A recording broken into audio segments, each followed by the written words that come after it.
Hello student, I am Miss S.M. Pawar. In today's lectures, the subject of foreign trade.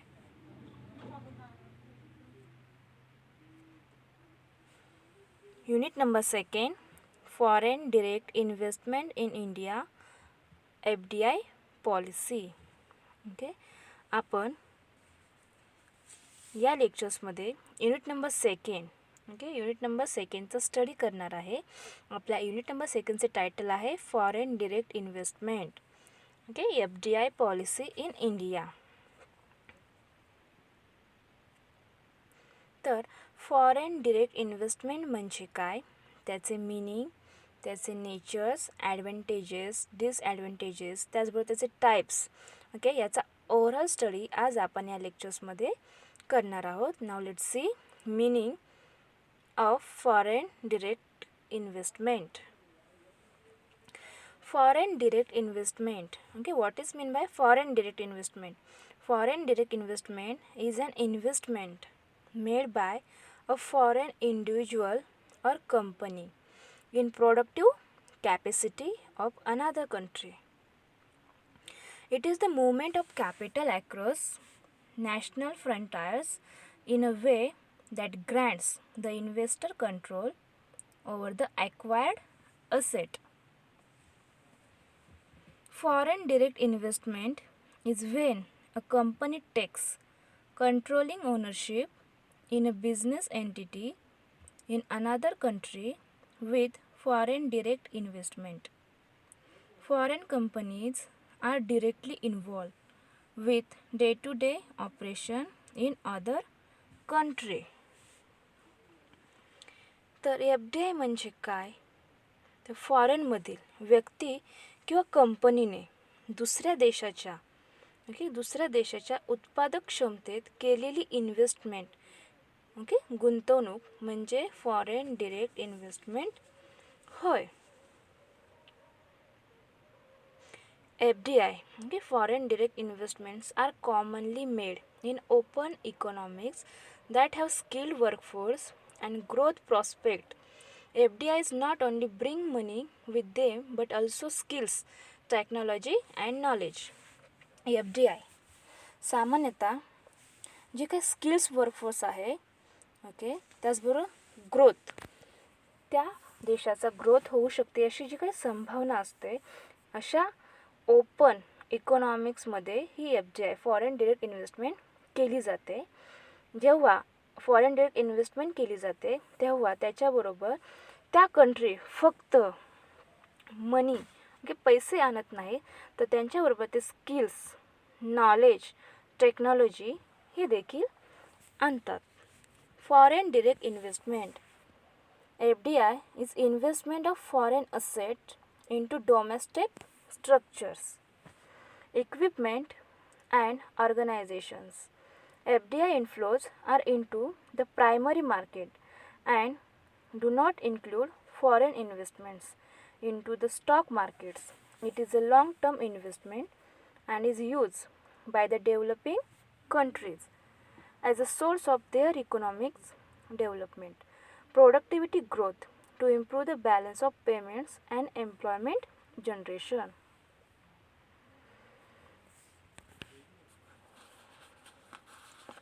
After independency स्वातंत्र्यानंतर इंडियामध्ये अर्थव्यवस्था आपली जी काही economics होती ती बळकट करण्यासाठी ती स्ट्रॉंग करण्यासाठी अनेक प्रयत्न केले गेले. त्याच्यामध्ये अर्थव्यवस्थेला नव्याने आकार देण्यासाठी आणि नव्याने सुधारणा करण्याच्या दृष्टीने मनी मार्केटमध्ये कमतरता होती. तरी अशी कमतरता असूनही काही सुधारणा करण्यात आल्या, काही इम्प्रूव्हमेंट्स करण्यात आल्या. त्यात पहिल्यांदा कमर्शियल बँकांचे नॅशनलायझेशन केले गेले. हे सर्व 1991 1991चे जे काही आर्थिक धोरण होते त्याच्यामुळे हे शक्य झाले. 1991 नंतर आपलं इंडियन इकॉनॉमी ही ओपन इकॉनॉमी झाली. त्याच्यामुळे दुसऱ्या देशातील कंपनी ही आपल्या इंडियामधील कंपनीमधील देशातील कंपनीमध्ये इन्व्हेस्टमेंट करते, त्यालाच FDI असे म्हणतात. तर इन सिम्पल वे FDI म्हणजे काय, तर जेव्हा ए कंट्रीमधील कंपनी बी कंट्रीमधील कंपनीमध्ये इन्व्हेस्टमेंट करते त्याला FDI किंवा फॉरेन डिरेक्ट इन्व्हेस्टमेंट असे म्हणतात.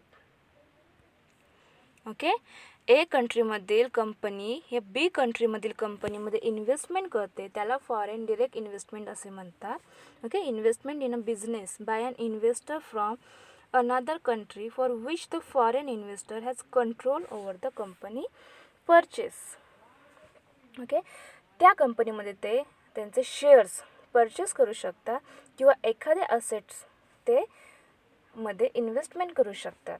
ओके, ह्याचा बेनिफिट्स काय होतो, तर आपले इकॉनॉमी त्या देशाची इकॉनॉमी ही डेव्हलप होत असते.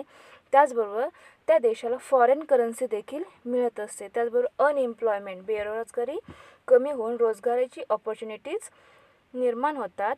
इम्पोर्ट अँड एक्सपोर्ट बिझनेस हा वाढतो. त्याचबरोबर लाईफस्टाईलमध्ये देखील चेंज होत असतो. अशा प्रकारे होम कंट्री आणि होस्ट कंट्री या दोघांना देखील या फॉरेन डिरेक्ट इन्व्हेस्टमेंटचा बेनिफिट्स होत असतात. त्यामुळे फॉरेन डिरेक्ट इन्व्हेस्टमेंट हा अत्यंत उपयुक्त असा बिझनेस करण्यासाठी इम्पॉर्टंट घटक आहे. ओके, फॉरेन डिरेक्ट इन्व्हेस्टमेंट म्हणजे काय, तर एका देशातील कंपनी अमेरिकन कंपनी जेव्हा आपल्या इंडियातील कंपनीमध्ये येऊन एखादा बिझनेस स्टार्ट करत असेल, न्यू बिझनेस स्टार्ट करत असेल किंवा जो अस्तित्वात बिझनेस असेल त्याच्यातील जे काही शेअर्स आहेत किंवा असेट्स आहेत ते परचेस करून त्याच्यामध्ये नवनवीन टेक्नॉलॉजीचा यूज करून तो बिझनेस रन करत असेल तर त्याला फॉरेन डिरेक्ट इन्व्हेस्टमेंट असे म्हणतात. डेफिनेशन ऑफ FDI, तर या ऑल ओव्हर कॉन्सेप्टनुसार आपण जो काही मिनिंग पाहिला त्याच्यानंतर आपण फॉरेन डिरेक्ट इन्व्हेस्टमेंट याची डेफिनेशन काय आहे ते पाहूया. तर FDI foreign direct investment is a modern technique which is adopted for globalization. It plays an important role in growth of a business and also maintains a balanced inflow and outflow of finance. Every country has its own FDI policy. BOP म्हणजे balanced of pay is also an important factor of business which maintains records of transactions of a country with other countries. Foreign direct investment हे एक modern technique आहे जे globalisation व्हावे यासाठी हे adopt केले गेले आहे. याची महत्त्वाची भूमिका important role in growth of a business. आपली बिझनेस आहे त्याची ग्रोथ व्हावी, त्याची वाढ व्हावी. त्याचबरोबर जे काही इनफ्लो अँड आउटफ्लो असतात त्यांचे बॅलन्स मेंटेन करण्यासाठी फायनान्सचे बॅलन्स मेंटेन करण्यासाठी जे इनफ्लो अँड आउटफ्लो ऑफ फायनान्सचे बॅलन्स मेंटेन करण्यासाठी त्याचबरोबर बिझनेसची ग्रोथ होण्यासाठी FDIचा इम्पॉर्टंट भूमिका बजावत असते. प्रत्येक कंट्रीमधील FDI ज्या त्या देशाची पॉलिसी ही त्यांची ओन पॉलिसी असते. बॅलन्स्ड ऑफ पेमेंट हे FDIमध्ये खूप इम्पॉर्टंट आहे. यामुळे त्या देशाचे अदर देशांबरोबर जे व्यवहार होतात त्यांचे रेकॉर्ड्स मेंटेन करण्यासाठी या BOP बॅलन्स्ड ऑफ पे याची हेल्प होत असते. तर अशा प्रकारे फॉरेन डिरेक्ट इन्व्हेस्टमेंट हे एक मॉडर्न टेक्निक आहे. ग्लोबलायझेशन व्हावे यासाठी हे अडॉप्ट केले गेले. याची महत्त्वाची भूमिका म्हणजे बिझनेसची ग्रोथ व्हावी, इनफ्लो अँड आउटफ्लो फायनान्सचा मेंटेन करता यावा यासाठी हे उपयुक्त आहे. त्याचबरोबर प्रत्येक देशाची FDI policy he on policy असते. बॅलन्स ऑफ पेमेंट हे FDIमध्ये खूप इम्पॉर्टंट आहे. यामुळे देशाचे अदर देशांबरोबर इतर देशांबरोबर जे काही व्यवहार होतात त्यांचे रेकॉर्ड्स मेंटेन करण्यासाठी याची हेल्प होत असते. त्याच्यानंतर nature of FDI policy in India. जी काही FDI पॉलिसी आहे फॉरेन डिरेक्ट इन्व्हेस्टमेंट पॉलिसी आपल्या इंडियामध्ये कशी आहे, त्याचं स्वरूप काय आहे ते आपण पाहूया. Foreign direct investment (FDI) is an investment of foreign assets into domestic structures, equipment, and organizations. FDI inflows are into the primary market and do not include foreign investments into the stock markets. It is a long-term investment and is used by the developing countries as a source of their economic development, productivity, growth to improve the balance of payments and employment generation. Its aim is to increase the productivity by utilizing the resources to other maximum efficiency. According to International Monetary Fund, FDI is defined as investment that is made to acquire a lasting interest in an enterprise operating investor. The investor's purpose being to have effective voice in the management of the enterprise. This is the nature of FDI policy in India. तर foreign direct investment ही investment foreign assets into domestic structures, equipments and organisation. Foreign direct investment याची जी काही investment असते ती ज्या देशामध्ये त्यांना बिझनेस करायचा आहे त्या देशातील कंपनीतील डॉमेस्टिक स्ट्रक्चरनुसार होत असते. त्याच्यामधील ते इक्विपमेंट आणि ऑर्गनायझेशन्समध्ये इन्व्हेस्टमेंट करू शकतात आणि ते FDI okay foreign direct investment हे primary market okay only primary मार्केटमध्ये त्यांना इन्व्हेस्टमेंट करण्याची परवानगी ओके परमिशन दिलेली असते. ते शेअर मार्केट्समध्ये इन्व्हेस्टमेंट करण्यासाठीची त्यांच्याकडे परवानगी नसते, परमिशन त्यांना दिली जात नाही. आणि FDI फॉरेन डिरेक्ट इन्व्हेस्टमेंट हा एक लाँग टर्म इन्व्हेस्टमेंट आहे. त्याचा यूज ओके त्या कंट्रीचा विकास व्हावा, त्याचबरोबर इकॉनॉमिक डेव्हलपमेंट व्हावी, प्रोडक्टिव्हिटी ग्रोथ व्हावी यासाठी फॉरेन डिरेक्ट इन्व्हेस्टमेंट पॉलिसी हे अत्यंत उपयुक्त महत्त्वाची भूमिका पार पाडते. त्याचबरोबर balance of payments okay balance of payments हे देखील या FDI पॉलिसीमध्ये अत्यंत महत्त्वाचे आहे. ओके ज्या देशाबरोबर व्यवहार होतात त्यांचे ऑल रेकॉर्ड्स मेंटेन करण्यासाठी हे बॅलन्स ऑफ पेमेंट हेल्पफुल ठरते. अशा प्रकारे FDI पॉलिसी हे इंडियामध्ये अत्यंत महत्त्वाची आहे. त्याचबरोबर FDI पॉलिसी टाईप्स कोणकोणते आहेत ते आपण पाहूया. तर पहिला टाईप आहे तो greenfield investment and second is brownfield investment. Okay FDI पॉलिसीचे 2 टाईप्स आहेत. पहिला आहे greenfield investment and second is brownfield investment. Now let's see one by one. तर ग्रीनफील्ड इन्व्हेस्टमेंट म्हणजे काय? When a company sets up a whole new unit from scratch in a foreign country, it is called greenfield investment. Okay, when a company sets up a whole new unit from scratch in a foreign country, it is called greenfield investment. So from the infrastructure, human resources, acquiring support services, vendors, etc., everything that is required to run a business is built from the ground up. जेव्हा एखादी company परदेशात okay फॉरेनमध्ये सुरुवातीपासूनच जी संपूर्ण नवीन unit स्थापित करते okay पूर्ण नवीनच company काय करते त्याची स्थापित करते तेव्हा त्यास ग्रीनफील्ड इन्व्हेस्टमेंट असे म्हणतात. तर त्यामध्ये इन्फ्रास्ट्रक्चर ओके पायाभूत सुविधा, ह्युमन रिसोर्सेस मानव संसाधने, ॲक्वायरिंग सपोर्ट सर्व्हिसेस ओके आधार सेवा घेणे, त्याचबरोबर वेंडर्स म्हणजे विक्रेते इत्यादींपासून व्यवसाय चालवण्यासाठी ओके बिझनेस रन करण्यासाठी आवश्यक असलेली प्रत्येक गोष्ट ओके ते ग्राउंड अप तळापासून तयार केलेली असते. याच्यामध्ये पूर्ण बिझनेस हा फर्स्ट स्टेपपासून स्टार्ट केला जातो. त्याला ग्रीनफील्ड इन्व्हेस्टमेंट असे म्हणतात. सुरुवातीपासून संपूर्ण नवीन युनिट स्थापित करणे म्हणजे त्यास ग्रीनफील्ड इन्व्हेस्टमेंट असे म्हणतात. आणि ब्राउनफील्ड इन्व्हेस्टमेंट म्हणजे काय, तर it would be easy to guess what brownfield investment is. Now that we have explained what a greenfield investment is. Okay, आपण जी काही ग्रीनफील्ड इन्व्हेस्टमेंट आहे आपण त्याचा स्टडी केला तर त्याच्यावरून आपल्याला ब्राउनफील्ड इन्व्हेस्टमेंट म्हणजे काही लवकर लक्षात येईल.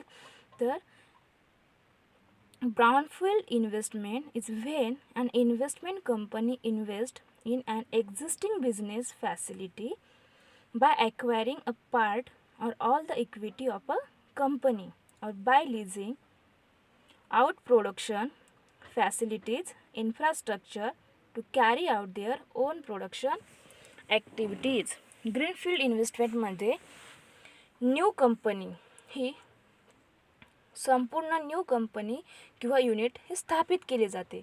बट इन ब्राउनफील्ड इन्व्हेस्टमेंटमध्ये ओके, जेव्हा एखादी इन्व्हेस्टमेंट कंपनी अस्तित्वात असलेला म्हणजे जो पहिला एक्झिस्टिंग बिझनेस असतो त्याच्यामध्येच काय करते, इन्व्हेस्टमेंट करते. ओके, त्या कंपनीचे शेअर्स त्या कंपनीचे शेअर्स परचेस करते आणि त्याच्यावरती त्यांचा ताबा घेते. ओके, त्याच्यावरती कंट्रोल करते. ओके, त्याला ब्राउनफील्ड इन्व्हेस्टमेंट असे म्हणतात. जी कंपनी अस्तित्वात असते त्याच्यामध्येच इन्व्हेस्टमेंट करणे, त्या कंपनीचे शेअर्स परचेस करणे आणि त्याच्यावरती कंट्रोल मिळविणे याला ब्राउनफील्ड इन्व्हेस्टमेंट असे म्हणतात. त्याच्यामध्ये जे काही इन्फ्रास्ट्रक्चर असेल ओके, पायाभूत सुविधा ह्या भाड्याने देऊन ओके, रेंटवर देऊन किंवा स्वतःच्या ओके प्रोडक्शन ॲक्टिव्हिटीजमधून त्या राबवत असते आणि त्यामध्ये त्या इन्व्हेस्टमेंट करत असते. अशा प्रकारे FDI फॉरेन डायरेक्ट इन्व्हेस्टमेंटचे ग्रीनफील्ड इन्व्हेस्टमेंट आणि ब्राउनफील्ड इन्व्हेस्टमेंट असे 2 टाईप्स आहेत. Now let's see. तर आपल्याला FDI foreign direct investment policy in इंडियामध्ये कसे आहे, त्याचे नेचर कसे आहे ते आपण पाहत आहोत. तर आपल्या इंडियामध्ये काही असे सेक्टर्स आहेत की त्याच्यामध्ये फॉरेन डायरेक्ट इन्व्हेस्टमेंट करण्यासाठी कोणत्याच प्रकारचे परमिशन दिली जात नाही. ओके, तर ते कोणकोणते सेक्टर्स आहेत ते आपण पाहूया. तर there are a few sectors where FDI is not permitted according to the FDI theory of government of India. जे काय आपले इंडियातील गव्हर्नमेंट आहे ते या जे काही सेक्टर्स आहेत त्यांना FDIमध्ये ओके इन्व्हेस्टमेंट करण्यासाठी अदर फॉरेन कंट्रीला परमिशन दिली जात नाही. तर ते कोणते आहे, तर पहिलं आहे आर्म्स अँड ॲम्युनिशन. आर्म्स अँड ॲम्युनिशन म्हणजे काय, म्हणजे काय शस्त्रे किंवा दारुगोळा असेल याच्यामध्ये कोणत्याच प्रकारची फॉरेन डायरेक्ट इन्व्हेस्टमेंट हे फॉरेन कंट्रीला करता येत नाही किंवा त्याच्यासाठी परमिशन दिली जात नाही. त्याच्यानंतर आहे ऑटोमिक एनर्जी, अणुऊर्जा. त्याचबरोबर रेल्वे ट्रान्सपोर्ट म्हणजे रेल्वे वाहतूक. त्याचबरोबर कोल अँड लिग्नाईट, कोळसा आणि लिग्नाईट. त्यानंतर mining of iron, manganese, Chrome, gypsum okay, sulphur, gold, diamond, copper and zinc. अशा फ्यू सेक्टर्समध्ये ओके फॉरेन कंट्रीला आपल्या इंडियामधील अशा सेक्टर्समध्ये कोणत्याच प्रकारची फॉरेन डायरेक्ट इन्व्हेस्टमेंट करता येत नाही, त्यांना परमिशन दिली जात नाही. नाव लेट्स सी की आपल्या इंडियामध्ये ओके कोणकोणते क्षेत्र आहेत ओके, जे सेक्टर आहेत त्याच्यामध्ये परमिशन लिमिट ओके किती लिमिटपर्यंत त्याच्यामध्ये फॉरेन कंट्री इन्व्हेस्टमेंट करू शकते त्याचे लिमिटेशन्स ठरलेले असते. तर ते प्रायव्हेट सेक्टर असेल okay, banking and non banking financial companies okay NBFC, त्याच्यासाठी 49% to 100% फॉरेन कंट्री इन्व्हेस्टमेंट करू शकते, त्यापर्यंत त्यांची लिमिट ठरलेली आहे. त्याच्यानंतर इन्शुरन्स की इन्शुरन्स असेल तर 26% FDI केली जाते.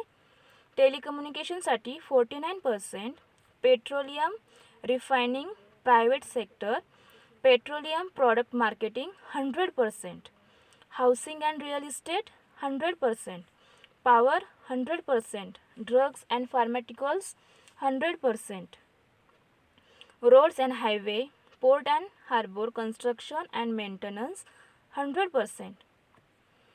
Hotel and tourism 100%. Mining for diamonds and precious stones, for gold, silver and other non-precious stones 74% to 100%. Advertising or films 100%. Aviation 49%. Broadcast sector 74%. And retail multi-brand and retail single brand retail 51% and 100%. अशा प्रकारे अशा सेक्टर्समध्ये limit हे आपल्या इंडियामध्ये ठरलेले आहे की foreign country आपल्या इंडियातील या सेक्टर्समध्ये फॉरेन डिरेक्ट इन्व्हेस्टमेंट तेवढ्या लिमिटपर्यंत करू शकतात. तर यानंतर आपण फॉरेन डिरेक्ट इन्व्हेस्टमेंट याचे ॲडव्हान्टेजेस ॲडव्हान्टेजेस कोणकोणती आहेत ते आपण पाहणार आहोत. प्रत्येक पॉलिसीचे काही ना काही फायदे आणि तोटे हे असतातच. तर फॉरेन डिरेक्ट इन्व्हेस्टमेंट पॉलिसीचे ॲडव्हान्टेजेस कोणकोणते आहेत ते पाहूयात. तर पहिला ॲडव्हान्टेजेस आहे तो increase employment and economic growth. Second is human resource development. Third is development of backward areas. Fourth is provision of finance and technology, increase in export and others. हे FDI पॉलिसीचे ॲडव्हान्टेजेस आहे. Now let's see one by one. तर foreign direct investment याचा पहिला advantages आहे increased employment and economic growth. रोजगारीमध्ये वाढ आणि आर्थिक growth. The creation of jobs is the most obvious advantages of FDI. It is also one of the most important reasons why a nation, especially a developing one, looks to attract FDI. Increased FDI boost the manufacturing as well as the services sector. This in turn creates job and helps reduce unemployment among educated youth as well as skilled and unskilled labor in the country. Increased incomes and equips the population with enhanced buying power. This boosts the economy of the country. This is the first and most important advantages of FDI policy. Increased employment and economic growth. रोजगारीमध्ये वाढ आणि economic growth आर्थिक वाढ हा FDI पॉलिसीचा पहिला आणि अत्यंत महत्त्वाचा काय आहे ॲडव्हान्टेजेस आहे. या ॲडव्हान्टेजेसमुळेच कंट्री या FDI पॉलिसीकडे काय होत असते ॲट्रॅक्ट होत असते. त्याच्यातून जास्त प्रमाणावर रोजगार हा आपल्या देशातील लोकांना मिळत असल्यामुळे त्याच्यामुळे अनएम्प्लॉयमेंट हे कमी होत असते. Reduce unemployment. रोजगार निर्मिती हा FDIचा सर्वात काय आहे मोस्ट इम्पॉर्टंट ॲडव्हान्टेज आहे. हा या गुंतवणुकीकडे आकर्षित होण्यामधील एक मोस्ट इम्पॉर्टंट रिझन आहे. प्रोडक्शन, मॅन्युफॅक्चरिंग अँड सर्व्हिसेस सेक्टरमध्ये याला जास्त प्रमाणात चालना मिळते. त्याचबरोबर अनएम्प्लॉयमेंट रिड्यूस होते. बेरोजगारी कमी होते आणि क्रिएट्स जॉब नोकरी तयार होते आणि आपल्या अर्थव्यवस्थेला चालना मिळते. अशा प्रकारे हा मोस्ट इम्पॉर्टंट ॲडव्हान्टेजेस आहे. Now let's C second advantages of FDI policy. The human resource development it is the second advantages of FDI policy. Now let's see what is mean by human resource development. This is one of the less obvious advantages of FDI. Hence, it is often understated. Human capital refers to the knowledge and competency of the workforce. Skills gained and enhanced through training and experience boost the education and human capital quotient of the country. Once developed human capital is mobile. It can train human resources in other companies, thereby creating a ripple effect. मानव संसाधन विकास, human resource development.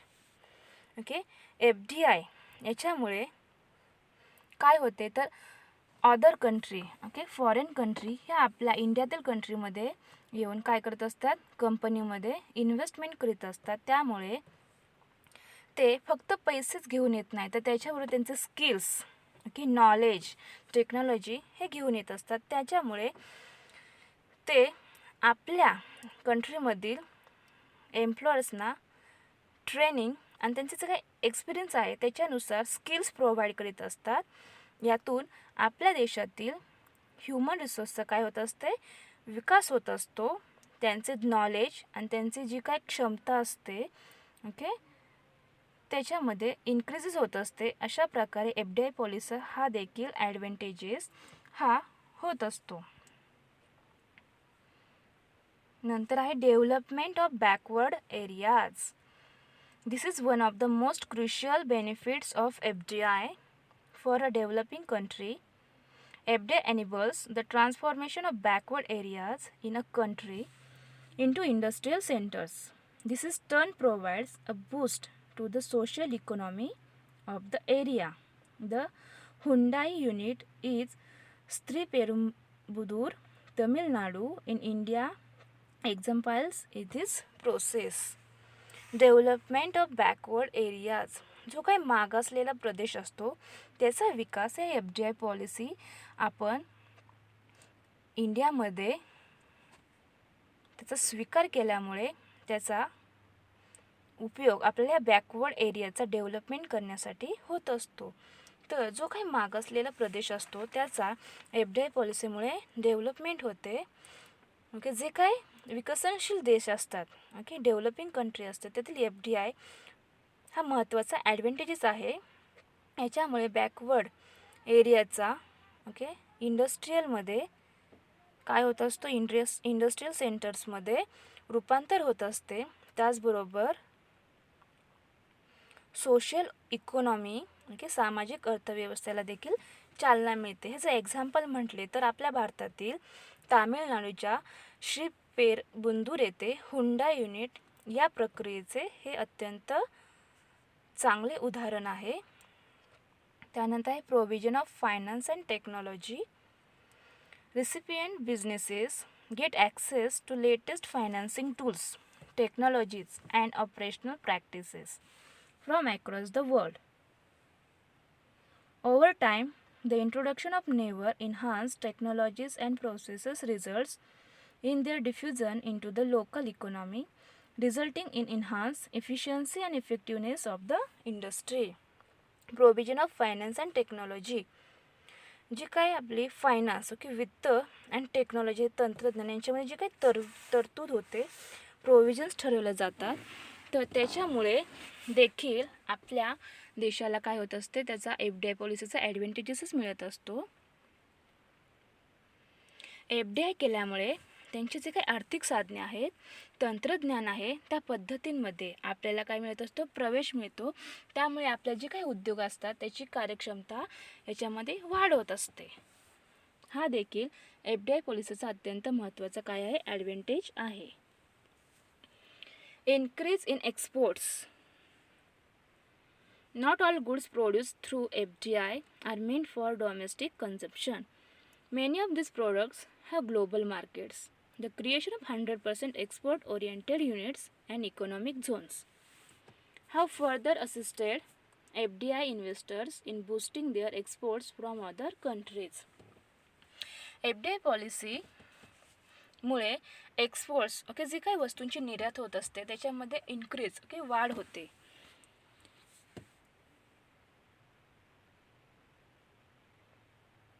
100% export देणाऱ्या units आणि आर्थिक क्षेत्रांच्या निर्मितीमुळे FDI इन्व्हेस्टर्सना इतर देशांकडून त्यांची निर्यात वाढवण्यात काय करतात, मदत करतात. हा देखील FDIचा पॉलिसीचा अत्यंत महत्त्वाचा ॲडव्हान्टेजेस आहे.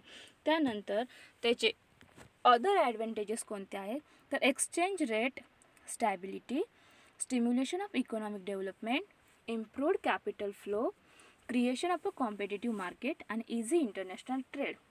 अशा प्रकारे FDI पॉलिसीचा आपल्या इंडियासाठी अशा प्रकारे फायदा होत असतो. त्यानंतर त्याचे डिसॲडव्हान्टेजेस कोणकोणते आहेत, ते आपण पाहूया. The disadvantages of FDI policy. पहिला आहे तो आहे hindrance to domestic investment. Second is risk from political changes.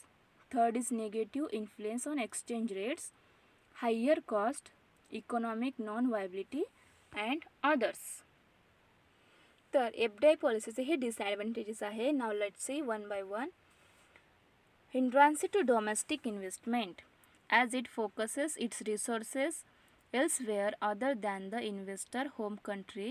Foreign direct investment can sometimes hinder domestic investment. Okay, domestic investment याला अडथळा निर्माण होतो. ओके, मूळ देशाव्यतिरिक्त इतर कोठूनही ती दुसऱ्या देशामध्ये इन्व्हेस्टमेंट देशात केली जाते, त्यामुळे स्वतःच्या कंट्रीमध्ये गुंतवणूक करण्याचे राहून जाते. ओके, फॉरेन कंट्री या काय करतात, FDI फॉरेन डिरेक्ट इन्व्हेस्टमेंट हे आपल्या देशामध्ये येऊन इन्व्हेस्टमेंट करतात, त्यामुळे आपल्या मूळ देशात ओके डोमेस्टिक इन्व्हेस्टमेंट करण्याचे राहून जाते. हा या FDI पॉलिसीचा काय आहे, डिसॲडव्हान्टेजेस आहे. रिस्क फ्रॉम पॉलिटिकल चेंजेस, जे काही राजकीय धोरण असतात त्याच्यामध्ये बदलांचा धोका हा FDI पॉलिसीला असतो. हा second and most important disadvantages आहे. तर because political issues in other countries can instantly change, foreign direct investment is very risky, plus most of the risk factors that you are going to experience are extremely high. राजकीय बदलांचा धोका. Okay, risk from political changes, राजकीय समस्या जर बदलल्या तर त्यांचा परिणाम okay negative influence on exchange, त्याचा परिणाम हा FDI पॉलिसीवरती होत असतो. कंट्रीमधील ओके दोन देशांमधील जर एखाद्या वेळेस वाद असेल ओके कॉन्फ्लिक्ट असतील तर असे कॉन्फ्लिक्ट असेल तर त्याचा इफेक्ट हा पॉलिटिकल वरती होतो आणि त्याच्यामुळे त्याचा इफेक्ट आपल्याला ही जी काही इन्व्हेस्टमेंट केली आहे त्याच्यामध्ये धोका निर्माण करून देण्याचे काम होऊ शकते. त्यामुळे हा देखील याचा डिसॲडव्हान्टेजेस आहे. त्याच्यानंतर आहे negative influence on exchange rates. Okay, negative influence on exchange rates म्हणजे जे काही एक्सचेंज होते की त्याचा रेट असतो त्याच्यावरती नकारात्मक प्रभाव हा होत असतो. तर तो कसा होतो, the foreign direct investment can occasionally affect exchange rates to the advantage of one country and the determinant of another. एका देशाला फायदा तर दुसऱ्या देशाचे नुकसान. ओके, जे काही फॉरेन करन्सी असते त्याच्यामध्ये जो काही रेटमध्ये सारखा काय होत असते वारंवार चेंज होत असतो, त्याचा देखील इफेक्ट या फॉरेन डिरेक्ट इन्व्हेस्टमेंट पॉलिसीवरती होत असतो. त्यानंतर आहे हायर कॉस्ट.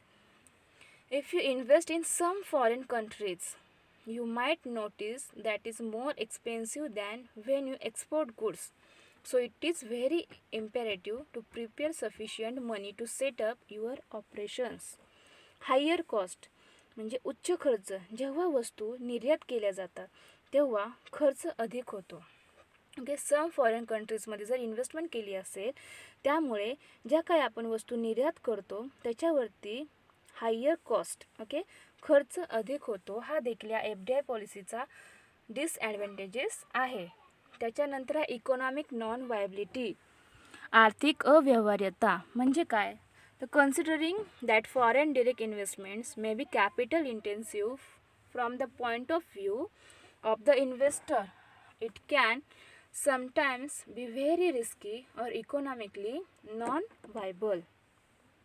आर्थिक अव्यवहार्यता हा देखील या FDI पॉलिसीचा काय आहे, डिसॲडव्हान्टेजेस आहे, तोटा आहे. FDI ही इन्व्हेस्टमेंट कॅपिटल ओके कॅपिटलमध्येच म्हणजे भांडवली असू शकते. हे लक्षात घेता ते कधीकधी अत्यंत धोकादायक किंवा आर्थिकदृष्ट्या अव्यावसायिक असू शकते. हा देखील या FDI पॉलिसीचा काय आहे, डिसॲडव्हान्टेजेस आहे. त्यानंतर अदर डिसॲडव्हान्टेजेस कोणते आहेत, तर expropriation and negative impact on the countries investment. देशाच्या गुंतवणुकीवर नकारात्मक प्रभाव देखील या FDI पॉलिसीचा होत असतो. अशा प्रकारे आज आपण या लेक्चर्समध्ये FDI foreign direct investment policy in India कशी आहे, त्याचे प्रॉपर मिनिंग, डेफिनेशन्स, त्याचबरोबर त्याचे नेचर्स, कोणकोणत्या सेक्टरसाठी त्याचे लिमिटेशन्स किती आहे, त्याचबरोबर कोणकोणत्या क्षेत्रामध्ये ते इन्व्हेस्टमेंट करू शकतात आणि कोणत्या क्षेत्रामध्ये त्यांना परमिशन दिली जात नाही, याचे देखील नेचर आपण या लेक्चर्समध्ये पाहिले. त्याचबरोबर FDI पॉलिसीचे ॲडव्हान्टेजेस अँड डिसॲडव्हान्टेजेस हे देखील आपण त्याचा स्टडी आज या लेक्चर्समध्ये केला. Okay, thank you.